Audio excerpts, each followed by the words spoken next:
이 시간 하나님께서 우리에게 주시는 말씀을 나누고자 합니다. 오늘의 말씀은 사도행전 4장 10절부터 12절까지의 말씀. 앞에 두 절은 한 절씩 번갈아 가면서 교독하고요. 12절은 같이 읽도록 하겠습니다.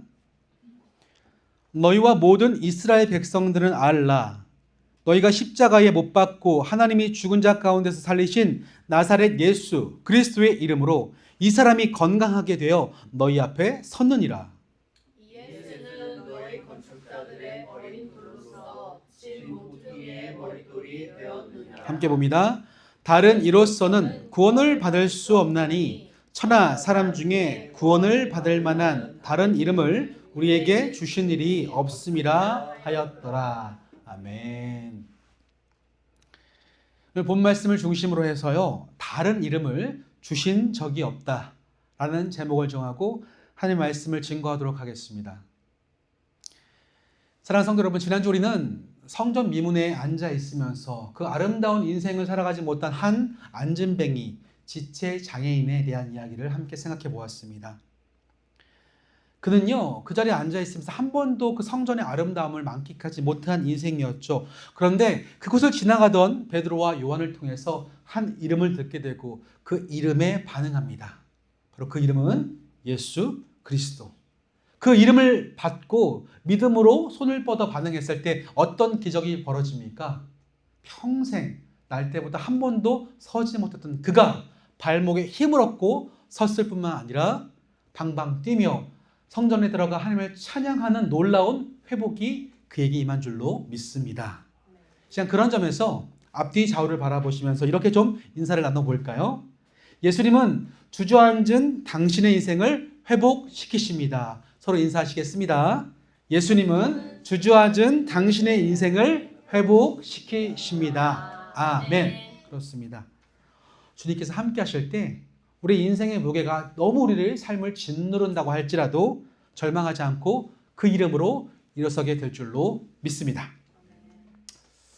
여러분들은요, 휴대폰에 누군가의 이름을 저장하실 때 어떤 방식으로 저장하십니까? 저는요, 누군가가 새롭게 저와 연락처를 주고받고 저장할 때가 되면 반드시 그분의 풀네임, 이름과 성을 다 넣어서 저장을 하곤 합니다. 이것은요, 저와 개인적으로 가까운 관계인 가족도 예외가 아닙니다.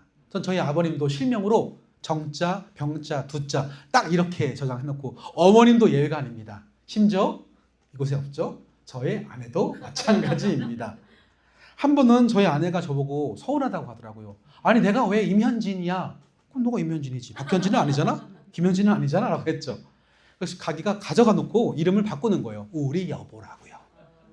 제가 어떻게 했을까요? 그것에 굴할 제가 아닙니다. 다시 몰래 갖고 와서 안 보일 때에 임현진으로 바꿔놓았습니다. 제가 그렇게 하는 이유가 있어요. 두 가지입니다. 첫 번째는요, 제 기억 데이터 속에서 실명으로 이름을 저장해놔야 제가 참 찾기에 빠릅니다. 그러니까 그 부모님과 아내와 할지라도 모든 사람을 평등하게 풀네임으로 저장한다는 것은 그분을 향한 존중과 기억에 대한 의미예요. 두 번째로는요, 때로 살아가다 보면 이 관계가 처음에는 그냥 일반적인 관계였는데 어떤 관계가 발전됨에 따라서 관계가 달라지는 경험을 하죠. 예를 들면 이런 거예요. 처음에는 그냥 지인이었어요. 저장해 놨는데 나중에 흘러가다 보니까 진짜 가까운 형 동생이 되기도 하고요. 처음엔 비즈니스 파트너 관계였는데 나중에는요 원수가 되기도 합니다. 그래서 제가 누구누구 뭐 사장님 뭐 이렇게 뭐 직책이나 그분의 사회적인 지위를 가지고 절대로 저장하지 않고 실명, 풀네임으로 저장을 하게 되는 버릇이 된 거죠. 그런데 제가 최근에 이제 풍성한 삶의 기초를 배우면서 일대를 받으면서 이 이름의 중요성을 다시 한번 생각하게 됐던 계기가 있습니다. 처음에 저를 일대를 인도하시는 이금이었던 그 간사님과 함께 대화를 나누면서 예비 모임 때에 그분께서 저에게 이렇게 물으시더라고요. 정 목사님, 제가 목사님을 정 목사님으로 부르길 원하세요? 아니면 정성열 형제라고 불러주길 원하세요? 물으셨어요. 제가 어떤 선택을 했을까요? 일관적이잖아요. 네, 저의 풀네임을 불러주세요라고 했어요. 왜냐하면 저는요, 그분 앞에서 목사와 간사, 그 교회라는 직책 속에서 만남을 갖는 게 아니라 제가 좀 더 저의 정체성, 정성렬이라는 존재가 그리스도 안에서 선명하게 발견되기를 원했기 때문에 함께 서로 호칭부터 정리하고 싶었습니다. 그러니까 정목사가 아니라 정성렬 형제로 불러달라고 요청을 했습니다. 그런데요, 처음에 그렇게 요청하고 나서 성렬 형제라고 부를 때 되게 어색했어요. 제가 왜 어색했을까요? 상당한 시간 동안 제가 제 이름으로 불렸던 적이 없더라고요. 저는 정말 오랜 시간 정성렬 목사라고 불렸지 정성렬 형제로서는 부름받은 적이 별로 없더라고요. 제가 그래서 저희 아내를 임현진으로 찾아간 거예요. 내 피 엄마도 아니고 예결 엄마도 아니죠. 사모도 아니죠. 그 이전에 임현진이고 그 임현진 앞에 그리스도인 임현진이기 때문에 이 이름의 호칭의 중요성, 정말 이름이 중요하구나. 내가 그 상대방을 어떤 존재로 호칭하는가 굉장히 중요한 것이구나라는 것을 다시 한번 생각해 보게 되었습니다. 이처럼 우리가 교회 공동체 속에서 서로가 서로를 어떻게 부르느냐 되게 중요한 문제예요. 서로가 서로를 존재로서 보고 불러줄 때 그 부르는 호칭이 그 상대방과 나를 정체성을 규정하는 대화의 시작이 되기 때문에 그렇습니다. 자, 저와 여러분을 지칭할 수 있는 가장 좋은 호칭이 뭘까요? 예수님께서 마태복음 12장 50절에 이렇게 말씀하셨죠. 누구든지 하늘에 계신 내 아버지의 뜻대로 하는 자가 뭐다? 내 형제요, 자매요, 어머니라 하시더라. 이 말은 우리가 하나님의 뜻 가운데 머무는 예수님의 제자가 될 때 그분의 뜻대로 살아가는 모든 자들을 서로 불러주는 호칭이 형제, 자매, 하나님의 가족이 되었다는 것을 우리에게 알려주시는 거죠. 그래서 우리가 공동체 안에서 형제님, 자매님 부르는 것은 지극히 정상적이고 자연스러운 것이에요. 그런데 그럼에도 불구하고 우리가 뿌리를 내리고 있는 이 한국의 기독교가 유교 문화권 안에서 자라가다 보니까 어쩔 수 없이 그 교회 내에 어떤 위계 질서, 구조가 만들어지게 되었습니다. 여러분이 아시는 교회 호칭이 뭐가 있습니까? 가장 일반적인 게 바로 성도일 거예요. 성도. 사실 성도라고 부르는 것도 조심스러워야 됩니다. 이 성도라는 표현은요, 구원받은 백성을 지칭하는 공동체의 표현이기 때문에 애석하게도 교회를 다닌다고 해서 다 구원받는 건 아닐 수 있기에 성도라고 부르기보다 더 적절한 표현은 교인, 교우라는 표현이 좀 더 적절할 거예요. 아무튼 그럼에도 불구하고 일반적으로 성도라고 부릅니다. 그 위에 뭐가 있죠? 집사가 있죠. 성도로 누군가 등록을 했는데 좀 지내다 보면 좀 더 활기차고 적극적이고 정기적으로 예배에 오시는 분들이 있지 않습니까? 어느 순간 교회에서 집사로 임명해버려요. 그 집사는요 1년직이에요. 임명직이기 때문에 1년 동안 부르기 때문에 서리 집사라고 부릅니다. 또 개 중에 또 그 서리 집사님 중에서 유달리 튀고 잘하고 열심히 있고 뜨겁게 하시는 분들이 있어요. 그러면 저분 뽑아야겠다 하면서 투표를 하죠. 그래서 안수 집사로 임명합니다. 이 안수 집사는요 항존직, 한 번 임명을 받으면 그 직분이 쭉 간다고 해서 항존직이라고 부르죠. 또 그 가운데 또 유달리 더 열심을 내시고 뭔가 목소리도 크시고 잘하시는 분들이 있어요. 그때 또 선택하죠. 저분을 뭘로 세워야겠다? 장로로 세우겠다. 투표를 통해서 장로 임직을 받습니다. 그렇게 어떤 교단은 여자도 장로가 될 수 있지만 또 여성분들이 이렇게 장로 임직을 허락하지 않는 교단에서는요. 또 권사님이라는 직분으로 어떻게 보면 다 그 맞는 적절한 자리에 직분을 교회에서 이렇게 허락하고 임명하게 되는 거죠. 근데 문제가 있어요.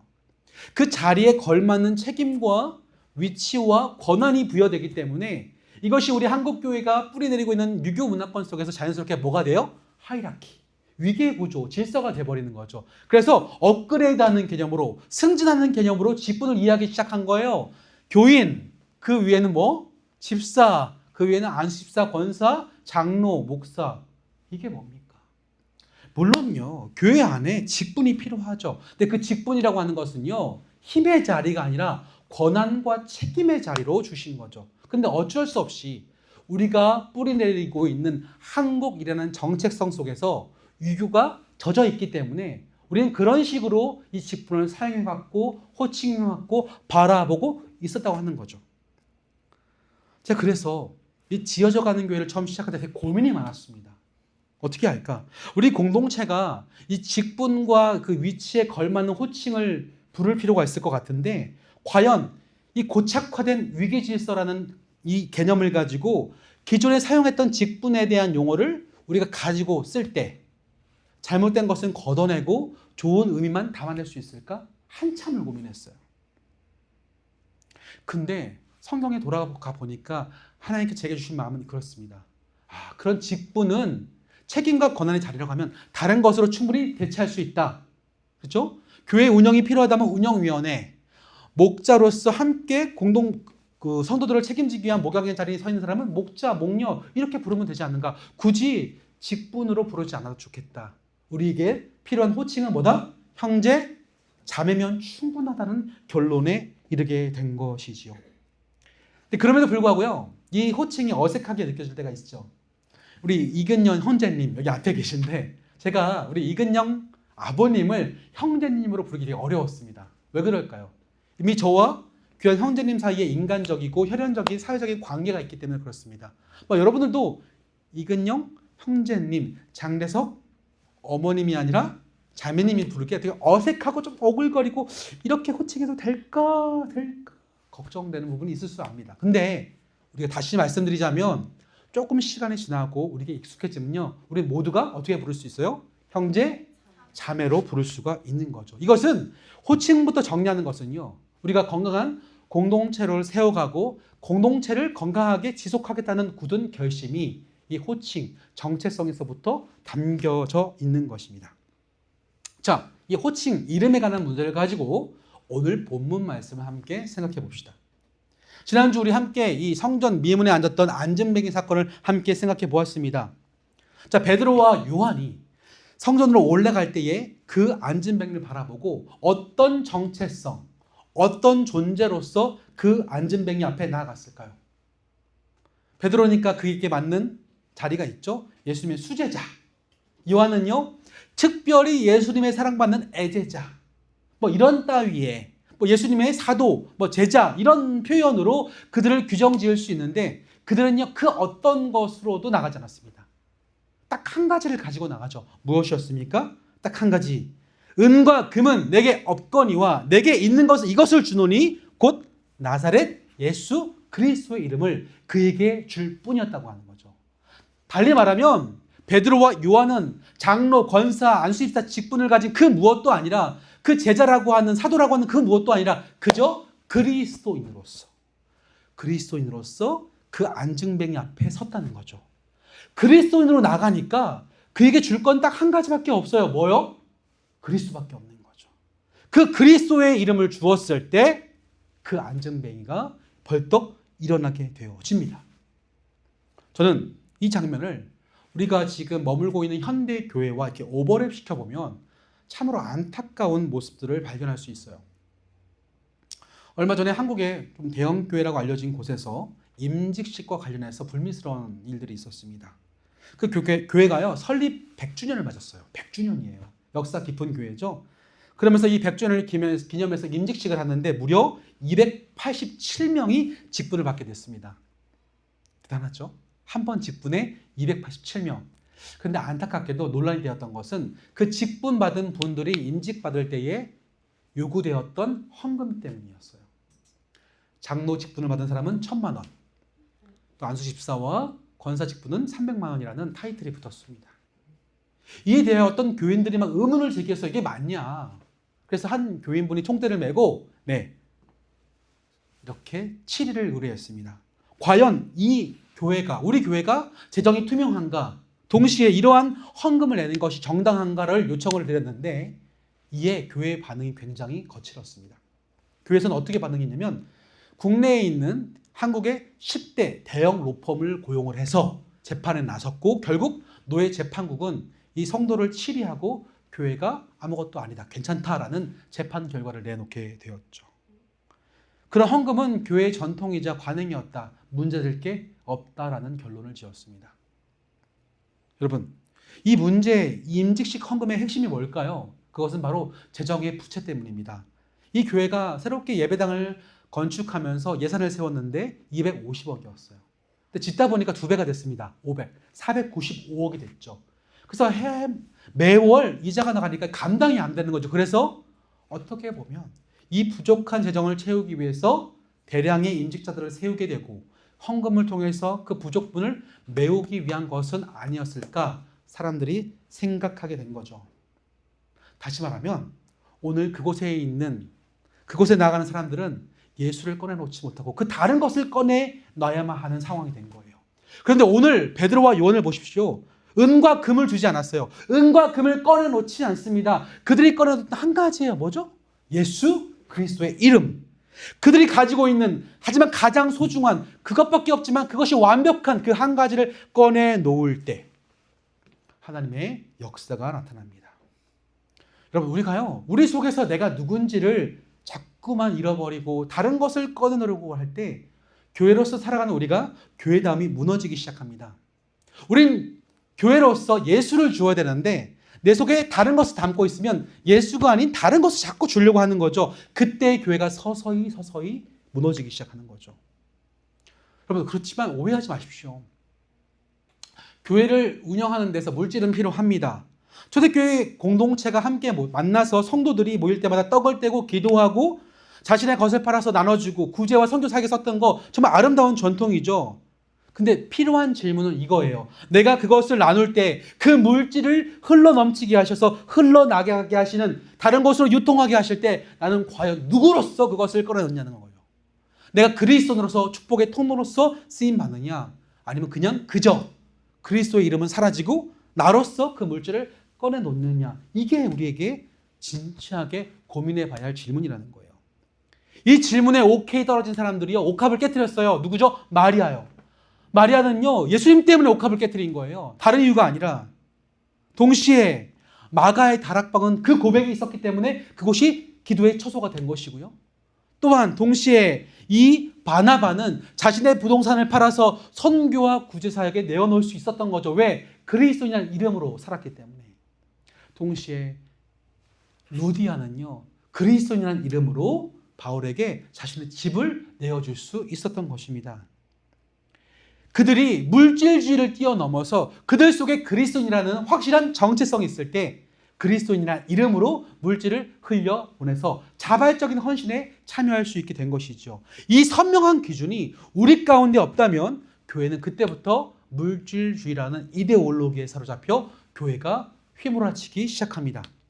여러분 교회가요 한번 물질주의라는 함정에 빠지게 되면요 그때부터 그것이 성과주의로 넘어가게 되죠. 성과주의가 뭘까요? 숫자로 판단하는 거죠. 몇 명이 모였냐? 헌금이 얼마큼 거쳤냐? 이런 것들로 말미암아 성과를 자꾸만 보여주려고 합니다. 숫자로. 그러다 보니까 담임 목사가 함께 동역하는 부교역자들에게 심각한 폭언과 인격 모독과 다그치게 되는 거죠. 또한 성도들의 평가의 눈치를 보게 되는 것이고요. 동시에 그 당회는요. 목자를 향해서 저 목사가 우리가 원하는 성과를 낼 수 있을 것인가? 낼 수 없을 것인가를 하는 거 가늠하면서 고용할 것인가? 해고할 것인가? 이런 생각을 하게 되는 기형적인 교회가 만들어지게 되는 거죠. 제가 이 말씀을 주면 참 가슴이 되게 아프고 힘들었어요. 하나님, 교회가 교회를 허물을 지적한다고 하는 것은 제가 제 얼굴에 침 뱉기는데 제가 이걸 꼭 해야겠습니까? 그냥 덮어두면 안 될까요? 내가 막 괴로워서 하나님께 엎드렸는데 하나님께서 말씀하신 덮어두지 말라고.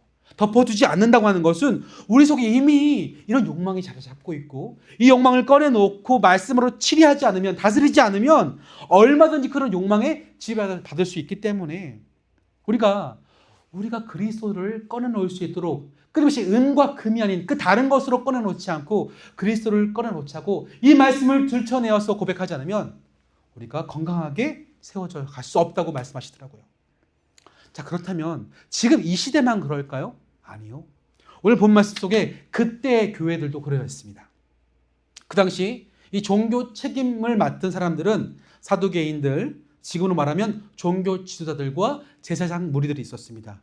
그들은 하나같이 자신의 힘을 가지고 교회를 세워가려고 했습니다. 그런데 갑자기 자꾸 예수의 이름이 튀어나오는 거죠. 너무 불쾌했습니다. 너무 짜증났습니다. 그들은 정치적으로 로마의 뒤를 책임지고 로마가 뒤를 봐주면서 힘을 얻었고 또한 기득권층에 편승되어서 그 권력을 대물림하며 유지하고 있었기 때문에 그들을 그 위에 교회를 세워가고 있었기 때문에 예수로 말미암아 교회가 세워지는 거 정말 불쾌했어요. 그래서 오늘 이 안전뱅이가 일어서서 하나님께 영광 돌리는 그 놀라운 기적을 목격하였지만, 그 구원과 회복을 목도하였지만, 그 일을 행한 베드로와 요한을 소환시켜서 재판정 앞에 세우고 이렇게 묻습니다. 다 함께 사도행전 4장 7절 같이 읽겠습니다. 시작. 사도들을 가운데 세우고 묻되 너희가 무슨 권세와 누구의 이름으로 이 일을 행하느냐. 이 말은 너희가 어떻게 나의 힘으로 하지 않고 내가 세운 이 교회의 토대 위에서 행하지 않고 왜 다른 이름으로, 다른 권력으로, 다른 힘으로 그 일을 행하느냐고 지금 책망하는 거죠. 얼마나 거슬렸을까요? 사람들이 주목하는 그 예수의 이름, 예수에게 관심이 가는 게 얼마나 불안했을까요? 이때 이 질문을 받은 베드로의 대답은 한결같았습니다. 본문 10절에 이렇게 고백하죠. 다 함께 읽겠습니다. 시작. 너희와 모든 이스라엘 백성들은 알라. 너희가 십자가에 못 박고 하나님이 죽은 자 가운데서 살리신 나사렛 예수 그리스도의 이름으로 이 사람이 건강하게 되어 너희 앞에 섰느니라. 아멘. 여기서 그가 건강하게 되었다는 말은 그저 다리가 펴져서 일어섰다 이 정도가 아니라 그의 피지컬리한 육체뿐만 아니라 그의 영혼 전 인격이, 모든 인격이 온전히 회복되었다는 것을 의미합니다. 이 놀라운 하나님의 역사를 목도함에도 불구하고 그들은 무엇을 강조하죠? 자기의 이름, 자기가 만들어져 자기를 쌓아왔던 힘과 권력이라는 이름으로 자꾸 짓누르려고 하는데, 이때 하나님은 이 베드로의 입술을 통해서 다시 한번 예수 그리스도의 이름을 그들에게 선포하시는 거죠. 그래서 다시 한번 강조하는데 어떤 식으로요? 11절에 이렇게 강조합니다. 함께 읽겠습니다. 시작. 이 예수는 너희 건축자들의 버린 돌로서 짓 모퉁이의 머릿돌이 되었느니라. 모퉁이 돌이 무엇입니까? 당시의 건축 방법들은요, 이 모퉁이 돌을 하나 세우고 이걸 따라서 수평을 지어가면서 그 위에 계속적으로 쭉 벽돌을 세워서 그들이 말하는 건축물을 지었습니다. 이 모퉁이들이 비틀어지거나 잘못되면요, 그 전체 집 모양이 틀어지거나 자칫 벽이 무너질 수도 있습니다. 그런데 그들은 잘못된 모퉁이 돌을 가지고 그들의 이름, 그들의 권력, 힘이라는 다양한 그들 속에 있는 걸 꺼내놓고 그 위에 교회를 세우려고 했어요. 그들의 종교 집단을 세우려고 했죠. 그런데 하나님은 그걸 보실 수가 없는 거죠. 잘못된 거니까. 그렇게 세워지는 집은 결국 바람이 치고 비바람이 몰아칠 때 무너질 것이니까, 그렇게 세운 집은 모래 위에 세운 집이니까 반석이신 예수 그리스도의 이름 위에 그 교회를 세우라고 오늘 말씀하시는데, 그들은 그것이 받아들여지지 않는 거죠. 왜? 그들 속에 예수가 없으니까. 안타깝게도 지금 이 시대에도요, 그 예수님의 이름은 그들이 그 건축자의 버린 돌처럼 팽개치듯이 수많은 사람들이 지금도 예수님의 이름을 내팽개치고 있습니다. 교회는 예수님으로 충분합니다라고 아무리 떠들어도 머리로는 이해하지만 그들의 삶 속에서 그렇게 예수로 나가지 않기 때문에 그 나의 이야기, 나의 고백이 되어지지 못하는 거죠. 그것은 이 앞에 서 있는 저도 예외는 아닙니다. 제가요, 태어날 때부터 목사 가정에서 있었기 때문에 전 자연스럽게 제 삶이 예수님 중심인 줄 알았어요. 너무나 습관적으로요. 그런데 시간이 흐를수록 저는요, 예수님이, 그의 이름이 내 삶의 중심이 아니라 목사님의 아들이라는 이름, 또 시간이 흘렀을 때는요, 목사라는 이름이 그리스도인 정성열보다 더 큰 두꺼운 옷이 되어 저를 둘러싸고 있더라고요. 여러분, 문제는요, 제가 그리스도인인 것과 목사인 것은 별개입니다. 무슨 말이냐면, 내가 아무리 목사로서 뛰어난 스킬을 발휘해서 설교를 명설교각처럼 잘하고 목양을 철저히 잘하고 행정에 유능하며 신방과 상담에 아무리 유능하다고 할지라도 그런 목회적인 스킬과 기술을 잘한다고 해서 좋은 그리스도인은 안 된다는 거예요. 오히려 반대입니다. 내가 좋은 그리스도인이 되어질 때 좋은 목사가 될 가능성은 있지만 좋은 목사라고 해서 그 옷을 입는다고 해서 좋은 그리스도인은 될 수 없다는 말이죠. 그런 점에서 우리는 지금을 살아가면서도 수많은 다른 옷들을 입고 잘 믿는 것처럼 착각하며 적당한 믿음을 우리가 갖게 된다는 거예요. 그 당시 사람들이 그런 패러다임을 가지고 살아갈 때 다시 한번 오늘 하나님께서는 이 베드로의 입술을 통해서 그들에게 주어진 이름은 딱 하나밖에 없다고 선포하시는 거죠. 그 결론이 바로 본 말씀 4장 12절입니다. 같이 고백하겠습니다. 시작. 다른 이로서는 구원을 받을 수 없나니 천하 사람 중에 구원을 받을 만한 다른 이름을 우리에게 주신 일이 없음이라 하였더라. 아멘. 이 한 문장을 네 글자로 압축하면 뭡니까? 오직 예수라는 거죠.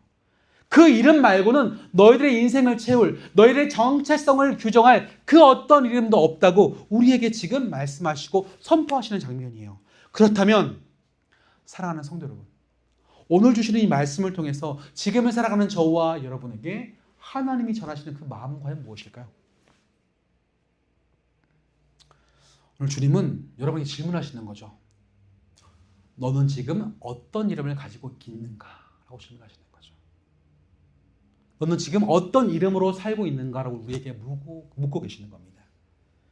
우리가 이 질문 앞에 선뜻 예수 그리스도의 이름입니다라고 대답하기 힘든 이유는 아마 두 가지일 겁니다. 첫 번째, 애석하게도 내 안에 예수 그리스도가 없을 때 고백하지 못합니다.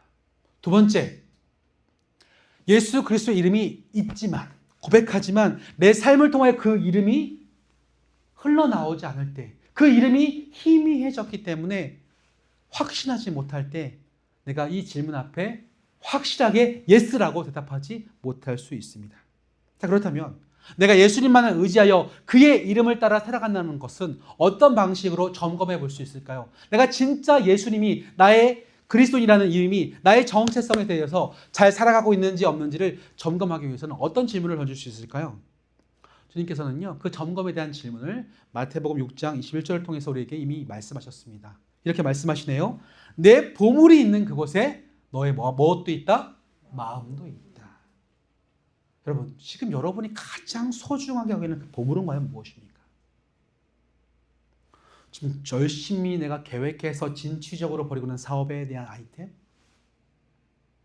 여러분이 열심히 피땀 흘려 노력한 여러분의 가정, 집, 심지어 나의 사랑하는 자녀들, 나의 커리어, 그동안의 경력, 이 수많은 것들, 그 무엇도 다 보물로서 내 안에 소중히 담겨질 수 있게 돼요. 근데 그 보물에 내가 마음이 있을수록 그 보물에 마음이 있으면 그 보물이 자꾸 튀어나가죠.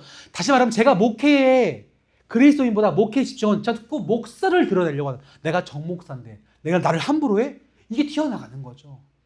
사회적으로 성공한 사업가라면 그 사업가라는 거 나의 보물이 되어서 그게 마음에 머물러서 자꾸 인정받으려고 하고 존중받으려고 하는 거죠. 그런 정체성으로. 그 수많은 보물들이 여러분의 마음이 머무는 자리입니다. 그런데 예수님은요, 달리 말씀하세요. 오늘 이 말씀을 이어받아서 베드로 전서에서는 이렇게 말씀하시는데요. 2장 7절 말씀 함께 고백해 볼까요? 시작. 그러므로 믿는 너희에게는 보배이나 믿지 아니하는 자에게는 건축자들이 버린 그 돌이 모퉁이의 머릿돌이 되고, 여기서 말하는 믿는 너희에게는 즉 그리스도를 너희 구주라고 고백하고 너희 주인이라고 모셔드린 너희 그리스도인들에게는 그것이 뭐다? 보배라는 거예요. 다시 말하면 우리의 보배는 그 어떤 것도 아니고 나의 커리어도, 나의 사회적인 지위도, 나의 물질도, 나의 자녀도, 나의 가정도 그 무엇도 아니라 그리스도가 저와 여러분들의 보배라고 이미 주님께서는 베드로를 통해서 선포하고 계신다는 거죠. 이미 우리에게는 따라합시다. 그리스도가 나의 보배이십니다. 나의 보배이십니다. 이 고백이 내 삶을 통하여 진정 흘러나올 때 자연스럽게 그분의 삶은 그리스도가 계속해서 고백되어집니다. 말씀을 정리하겠습니다. 여러분의 온전한 회복인 구원 앞에 하나님은 그 어떤 이름도 주신 적이 없습니다. 여러분 어떻게, 어떤 방식으로, 어떤 삶의 영역에서 회복되기를 바라십니까? 전 지난 한 주간 참 끊임없이 제 삶에 찾아오는 여러 가지 문제 중에서 이 허무라는 주제를 가지고 하나님 앞에서 질문을 던지고 기도하며 싸워왔습니다. 근데 문득 그 허무라는 주제를 갖고 이렇게 고민하면서 한 노래를 통해서 그 허무의 해결책이 있다는 것을 제게 들려주시더라고요. 여러분 악동 뮤지션 아시죠? 악뮤? 그 소문의 낙원 말고요. 제가 더 좋아하는 노래가 있어요. 기쁨 뒤에 슬픔이 오는 것. 그 노래를 듣고 있는 막 찬양처럼 들리기 시작했어요. 그렇지. 기쁨 뒤에 내 삶에 기쁨이 있지만 그 다음에 슬픔이 찾아오는 것이 이상한 일이 아니라 그것은 아름다운 것이고, 이 기쁨과 슬픔이라는 퍼즐의 조각이 맞춰지게 됐을 때 언젠가 그 의미를 깨달을 수 있게 된다는 그 잔잔한 고백들이 그 가수의 입술을 통해서 고백되었을 때 하나님이 저에게 들려주시는 음성처럼 여겨지더라고요. 저 그때부터 저의 허물을요 누리기로 했습니다. 오늘 내가 이렇게 살아서 무슨 의미가 있고, 내가 교회를 세워가는데 헌신하는데 이게 나의 무슨 유익이 있을까? 수많은 그 허물하는 질문을 가지고 자꾸만 내 삶에 그리스도 위에 세워지는 이 교회라는 벽돌을 빼내려고 할 때, 지어지는 것을 허물려고 할 때 다시금 이 노래를 통해서 위로하시는 그 하나님의 음성에 귀를 기울이며 다시금 받아들이기로 했습니다. 그것도 나다. 하지만 허물을 느끼는 나가 그 자체로 끝나는 것이 아니라 나는 그 전에 이미 보배로운 그리스도 통하여 나는 이미 그리스도인이 되었다라는 이 정체성이 다시 한번 제 안에 선명해지더라고요. 사랑하는 성도 여러분, 예수님의 이름이 나는 그리스도인이라는 마음이, 그 정체성이 여러분 삶 가운데 선명해졌으면 좋겠습니다. 예수님 여러분을 회복시키세요. 지금 겪고 있는, 고민하는, 또 계속적으로 넘어지는, 갈등하는 이 모든 내 삶의 그 부분 속에서 예수님이 보배가 될 때, 예수님이 진짜 보배로서 여러분의 마음 한가운데 자리하고 계실 때 그리스도를 통하여 그 문제가 해결되어지고 그리스도가 선포되어지고 그분의 이름을 따라 살아가게 될 줄로 믿습니다. 그것이 바로 예수를 줄 수 있는 삶. 그 이름만을 우리에게 주셨습니다. 다른 그 어떤 이름도, 다른 그 어떤 것도 여러분들에게 주신 일이 없습니다. 이 말씀에 깊이 창념하시면서 주어진 한 주 살아가는 동안 내가 누구인가? 이 질문에 여러분의 고백과 삶의 내용으로 답하실 수 있는 저와 여러분이 되어주시기를 주님의 이름으로 간절히 축원합니다. 아멘. 우리 시간 말씀을 정리하면서 함께 세 가지를 놓고 기도 드리도록 하겠습니다.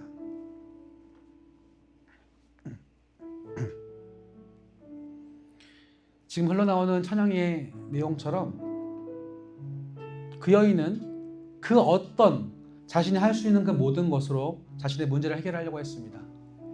하지만 마지막 남은 한 가지, 예수라는 이름을 듣고 그 예수라는 분께 다가섰을 때 진정한 회복, 온전한 치유를 경험하게 됩니다.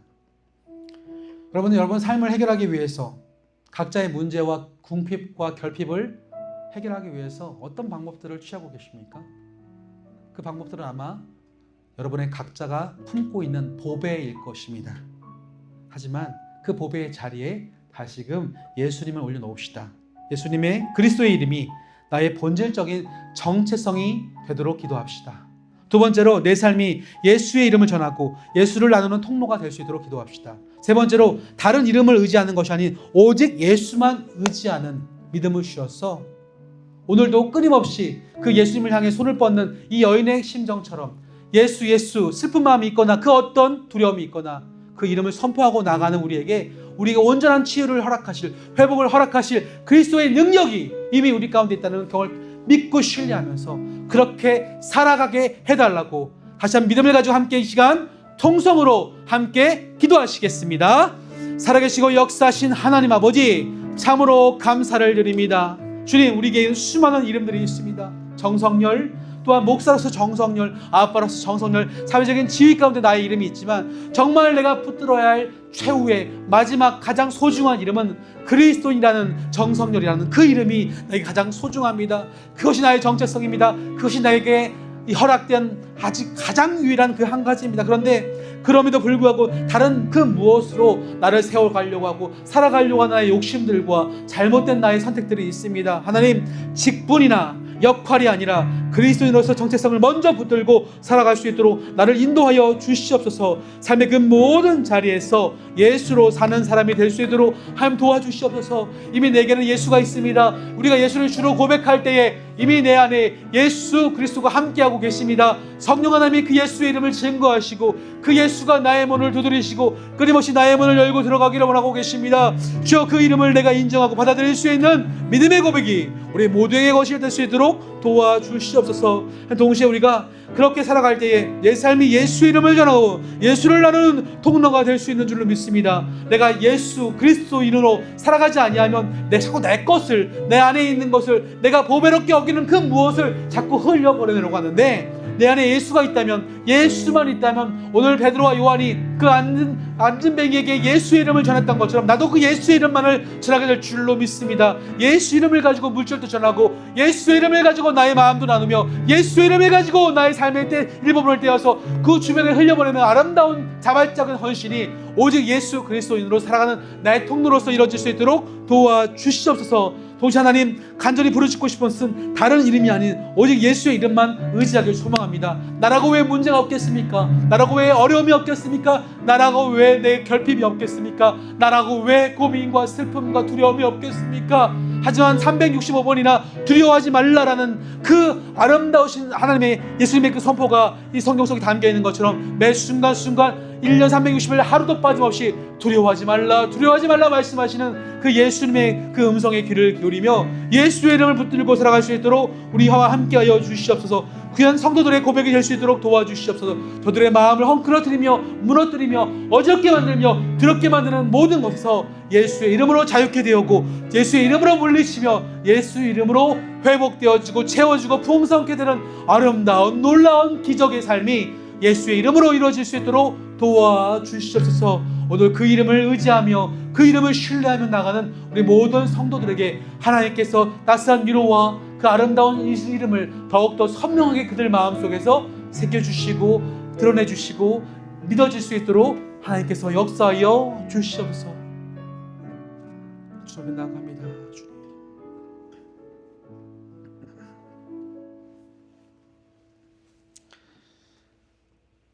사랑이 많으신 하나님, 오늘도 우리 속에 내가 누군가 하는 질문, 이 정체성이 내가 어떻게 살아가게 되어지는 그 삶의 모습과 연결되어짐을 이 시간 함께 생각해 보았습니다.